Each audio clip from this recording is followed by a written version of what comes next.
ఒక గ్రామంలో రమ అనే కోడలు, సీతమ్మ అనే అత్త కలిసి ఉండేవారు. రమ పెళ్ళి అయ్యాక అత్తకు నచ్చే విధంగా పనులు చేయాలని చాలా ప్రయత్నించింది. కానీ సీతమ్మ చిన్న చిన్న విషయాల్లో తప్పు పట్టుతూ కోడల్ని గరంగా చూసేది. రమ చాలా బాధపడేది. రోజు కలహాల వల్ల ఇంట్లో అస్సలు ప్రశాంతత ఉండేది కాదు.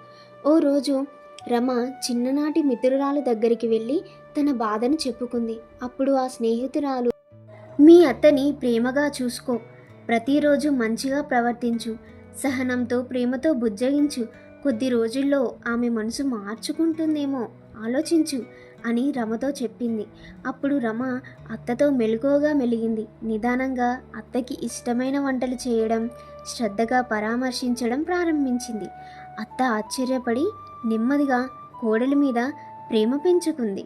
కొన్ని నెలల తర్వాత సీతమ్మ తన తప్పును గ్రహించి, నా కోడలు ఎంత మంచిదో నేను అర్థం చేసుకోలేదు అని అనుకుంది. అత్త కోడళ్ళు ఇద్దరు స్నేహితుల్లా మారిపోయారు. ఈ కథ మనకి ప్రేమ, సహనం మరియు మంచితనంతో ఎంతటి మనసునైనా మార్చుకోవచ్చని తెలియజేస్తుంది.